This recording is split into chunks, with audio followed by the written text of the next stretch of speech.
One day, in July 1848, women had had enough. They hated the inequality and discrimination they went through on a daily basis. Women were not allowed to vote or have any sort of basic human rights. So, Susan B. Anthony, Elizabeth C. Stanton, Lucy Stone, and Lucretia Mott then started the National American Women's Suffrage Association. The association was full of amazing suffragists like Alice Blackwell, Julia Howe, Mary Livermore, and Carrie Catt, who all did their part in securing an amendment for women to vote, which would eventually take 80 long years to finally accomplish. They had a really strong organization with tons of support and members in it, but people had negative beliefs about women that made it hard for the group to actually secure an amendment. The association is a merge of two groups. It is made up of the American Women's Suffrage Association and the National Women's Suffrage Association.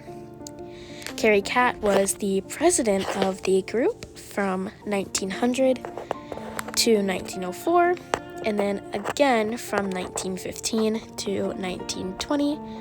She was president of the group until the bill was officially passed in 1920. She organized all of the conventions and meetings they held and created during her time as their president.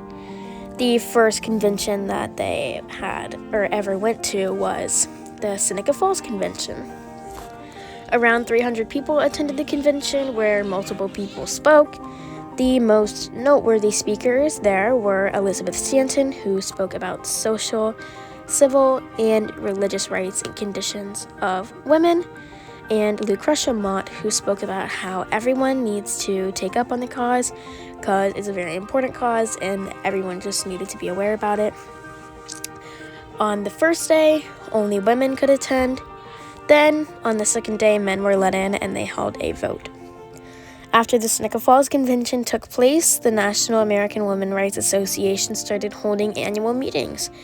In these meetings, they would discuss their goals with the association.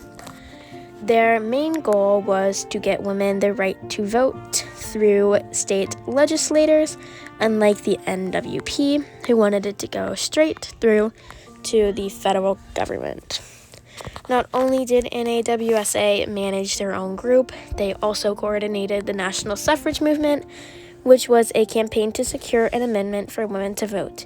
Even after the bill appeared 2 times in court, it did not pass for 80 long years due to anti-suffragists.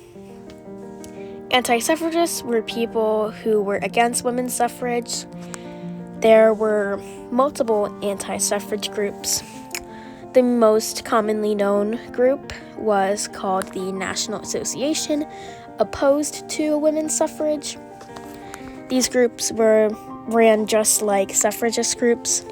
They had meetings and conventions. They had leaders or presidents for their groups. Anti-suffragists had many reasons to be against women's suffrage. They argued that women did not even want to vote, that they were too busy taking care of the children and doing household chores. They also said it was against the laws of nature, even after seeing all women had went through to be able to vote. But suffragists and anti-suffragists weren't the only groups. There was another group called suffragettes. They did not believe in peaceful campaigning. They preferred direct action, also known as violence. The suffragists were a national organization, whereas the suffragettes were a smaller organization with only around 2,000 members at its peak in 1914. But with all these groups, voting was not the only thing women were fighting for. Women were fighting for the right to own property, keep their own wages, and have the ability to have full custody over their own kids. But there were so many important people who helped this come to an end, like Emmeline Pankhurst, who founded Women's Social and Political Union in 1902, or Lucy Stone, who founded American Women's Suffrage Association, or Esther Morris, who was the very first woman to ever hold public office in court. These women were amazing and so empowering and important for U.S. history.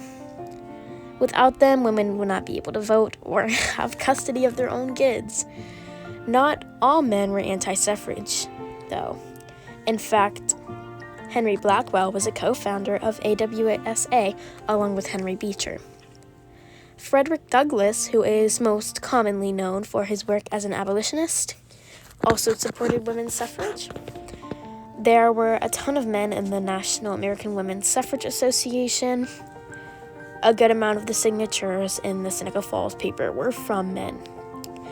Although most of the NAWS was men, since men had strong opinions and views on life.